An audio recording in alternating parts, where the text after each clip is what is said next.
You do not have to continually be walking on eggshells when you're around somebody who has a personality disorder. In my head, whenever you're around this person, you feel like you have to be on eggshells. You're constantly aware of what they're doing, you're trying to avoid them, you're careful about what you say, you feel like your back is always hunched, like you're just waiting for the shoe to drop. It's really frustrating. You don't want to be around this person. This person has a personality disorder and you're walking on eggshells. Being around someone like this is incredibly frustrating, and I know it's really tempting to call this person toxic.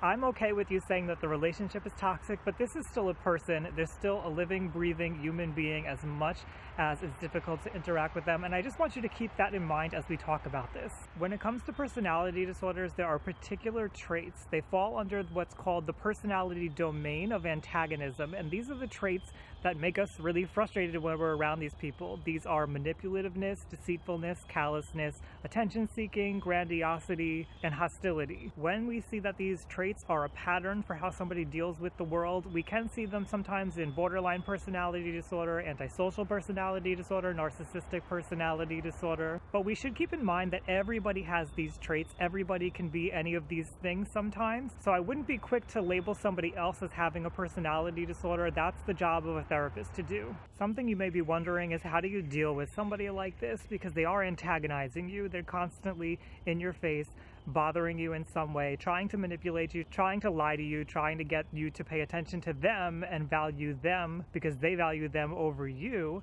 So what do you do about these people? Sometimes they're your friends, sometimes they're your family members, sometimes it's your significant other and you can't get away from them. So the best thing that you can do with somebody who's antagonistic is to set a boundary with them. If you have trouble setting boundaries, I have some free worksheets over on my Patreon page if you'd like to check them out. The link will be down below. But boundaries are the surefire way to deal with somebody like this, because boundaries are there to be put in place to protect you from them. That's exactly what the function of boundaries is. So you state how you're feeling, you tell somebody, I don't want you to treat me this way, and then you follow through on any consequences that you've told them that you will do. Now, there is something else that you can do that I normally wouldn't recommend, because this is not an effective coping strategy in most cases. But if this person is antagonistic to the point where you feel like you're threatened, where you just can't get a grip on your own mental state, it may be appropriate to avoid this person, to try to stay away from them as often as you can. Please keep in mind, though, that if you decide to avoid somebody like this, you're not teaching yourself the skills to be able to assert yourself, to assert your needs, and to be able to have a healthy relationship with somebody who maybe just has these traits occasionally. It's not a part of their personality. They don't have a full-blown personality disorder,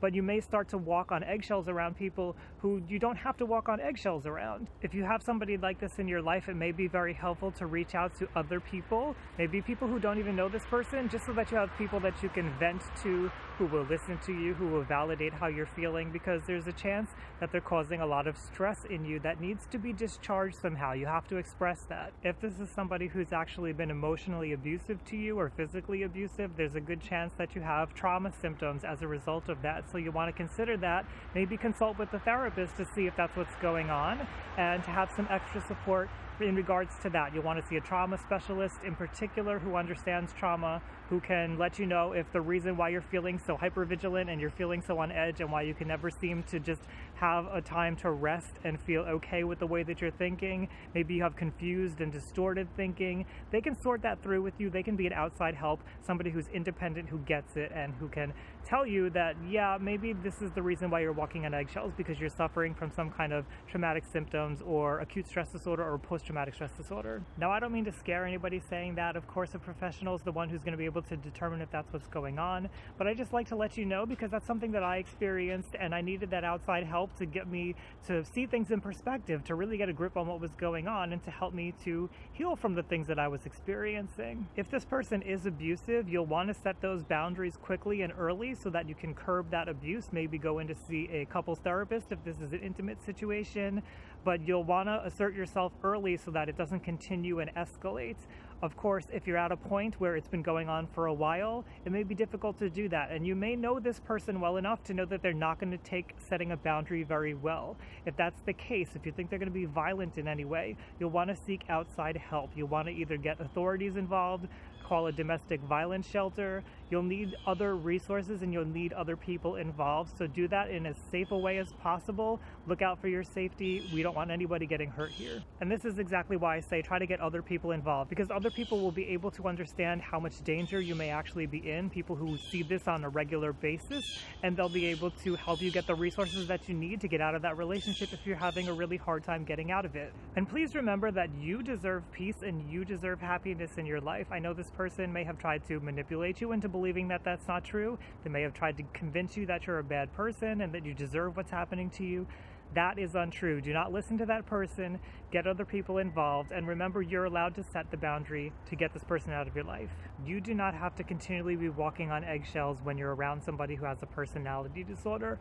You deserve to live your life the way that you want to live it, and you deserve to be happy. If you want to learn more about this and taking care of your own mental health, head on over to youtube.com/RyanLiberty. Hit subscribe. Don't forget about those free worksheets on boundaries that you can find over on my Patreon page. Link is below. And if you live with, work with, have been in love with somebody with a personality disorder who you feel like you always have to be walking on eggshells around, what tips do you have for somebody else who's going through that? Because we need your tips. We need to learn from each other. Leave that down below so we can. Thank you for joining me out here today. I'll see you next time, everybody.